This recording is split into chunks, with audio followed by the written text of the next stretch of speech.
Marisa Rosales Argonza, tú estás nominada al premio Charles Biddle, que se va a entregar próximamente. Quería preguntarte de qué se trata este premio, por qué estás nominada y qué se trata para ti, qué valor tiene para ti el mismo. Bueno, antes que nada, Luis, agradecerte la invitación, la oportunidad de compartir el trabajo que estamos realizando desde Montreal.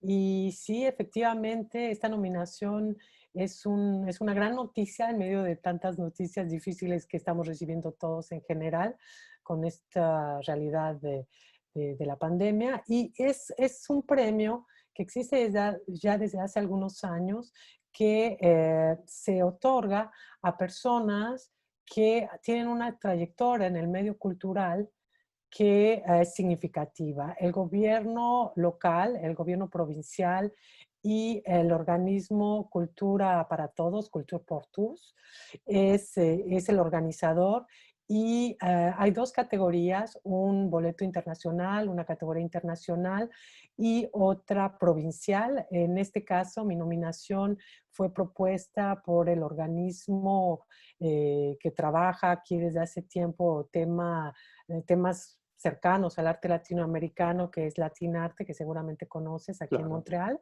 claro. y eh, también por el CIDICA, que es el Centro de Investigaciones Internacionales sobre Estudios Afro-Canadienses y caribeños.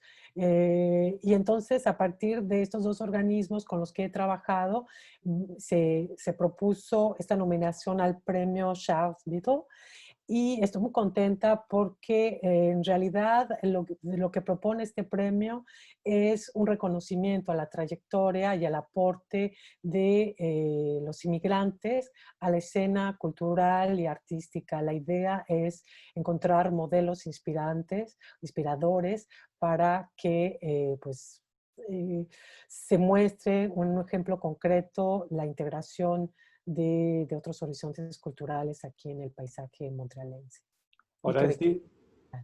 es difícil encuadrarte porque tu actividad abarca tantas facetas que es muy difícil ponerte un rótulo, pero podríamos hablar de ti como un artista visual, o al menos tu trayectoria lo indica, te define como artista visual, investigadora y mediadora cultural, y con mucha participación, con mucha presencia, con mucha trayectoria en lo que son las sociedades, el arte en las sociedades interculturales y el arte latino-quebequense, que esto me interesó mucho. ¿Existe un arte latino-quebequense? Yo te diría que son términos siempre problemáticos, Sí. sabemos, el término latinoamericano es una invención también, en fin, hay mucho de que trabajar en estos términos para descolonizarlos, ¿no?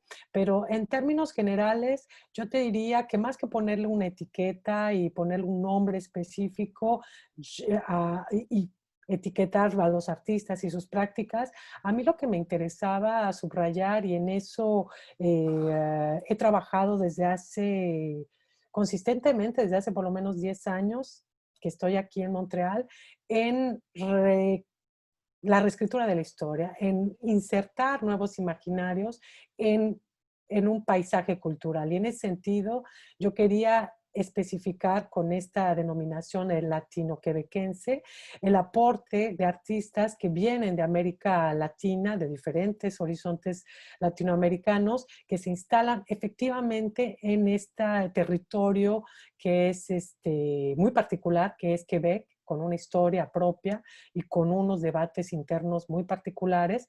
Y quería como, más que saber si existe o no y ponerle una etiqueta, porque justamente hay que retrabajar en de construir estas nociones, básicamente era para mirar una especificidad y una minoría dentro de otra minoría. En este sentido, me interesaba pensar en cómo hay sí formas estratégicas de crear discursos que revienen, formas de mirar el mundo en contexto que viene de América Latina y que se instala, que tiene un diálogo muy particular y un color en el contexto y en la ecología quebequense. Entonces, para resumir, existe, yo creo que existe, no es único, hay muchas formas, cada artista tiene estrategias diferentes y que están evolucionando constantemente. Entonces, existe, pero atomizado en muchas prácticas. Tú hablas de reescribir, ¿y cuál sería la línea principal de esa reescritura? ¿Por dónde pasaría? A mí me parece que trabajar en la reescritura de las prácticas artísticas que no han sido reflejadas o incluidas en un medio que tiene cierto discurso oficial, por así decirlo, que no integra otras voces, la reescritura empieza por empezar a nombrarlas, empezar a señalarlas, empezar a mostrar sus particularidades, su color, su riqueza, y en ese sentido empezar a integrarlas en el imaginario y en esta escena cultural quebequense. Entonces, la reescritura sería hacer exposiciones, explicar, de alguna manera conectar estos discursos en un imaginario colectivo, ver cómo se están sumando estas voces.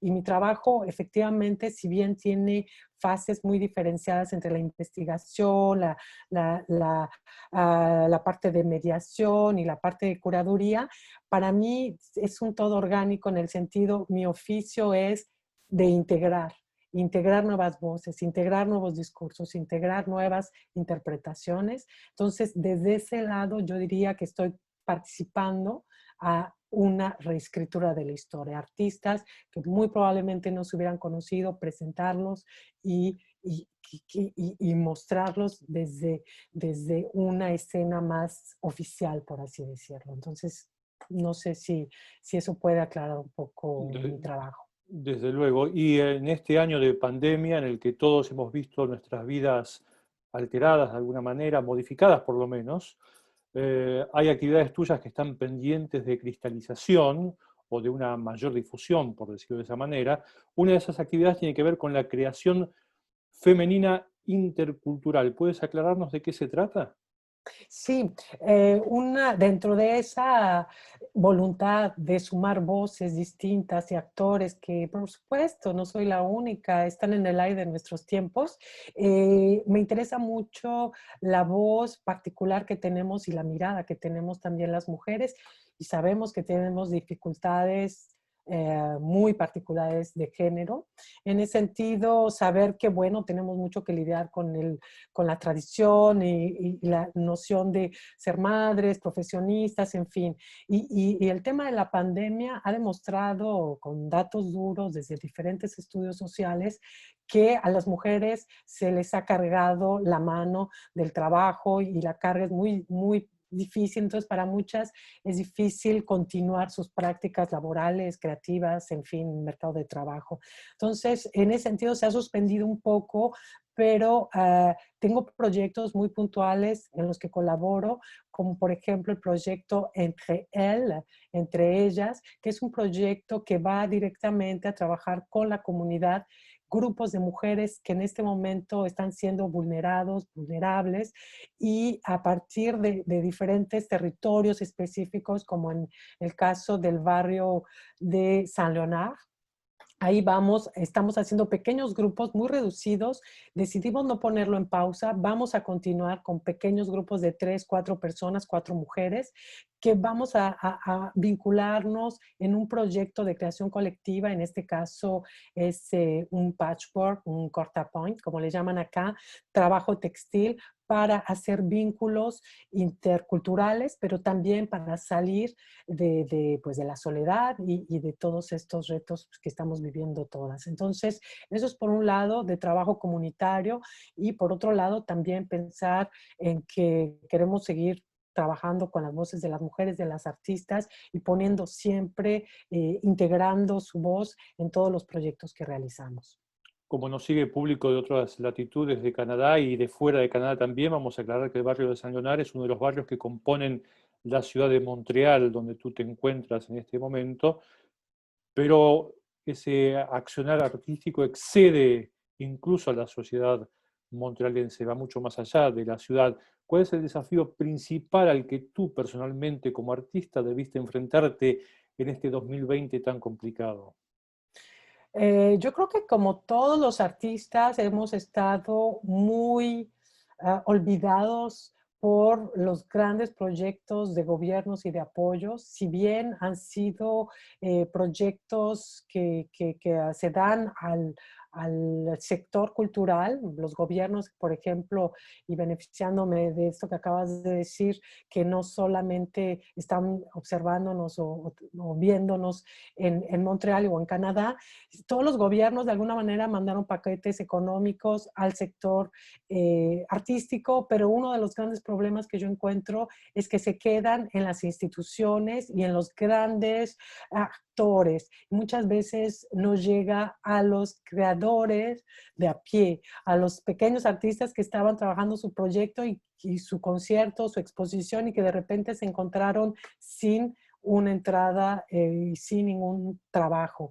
Entonces, creo que ese es el mayor reto, que llegue a este apoyo a los actores que están produciendo. Se queda siempre en los grandes nombres, en las grandes instituciones y no está llegando a todos. Y en ese sentido me ha sido difícil, como a todos, soy trabajadora autónoma también y eso es un reto en el que todos estamos reinventándonos.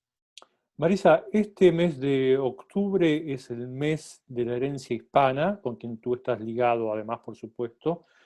¿Qué significa para ti la herencia hispana aquí en Quebec?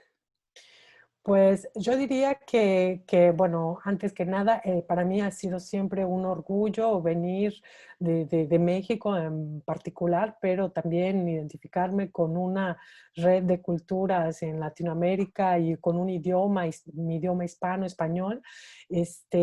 Me parece que hay mucho que celebrar. Hay mucho que celebrar y que reconocer del color, del aporte que tienen estas voces hispanas en Quebec y en Montreal específicamente, porque hay un gran público interesado por saber, curioso de saber qué es lo que se está produciendo en América Latina, hay muchos contactos históricos, hay mucho entusiasmo por saber qué se está haciendo, hay una gran presencia eh, de población que viene de estos países, hay un gran intercambio, un flujo de intercambios constante y para mí significa poner en evidencia, visibilizar este aporte tan rico y cultural y me parece que es una buena manera de demostrar, como siempre, que los intercambios interculturales van a ser siempre productivos si reconocemos nuestros contactos, nuestros valores y que los ponemos en contribución a la sociedad y hay un diálogo horizontal y productivo. Creo que eso es lo que más me entusiasma de este mes, esta visibilización.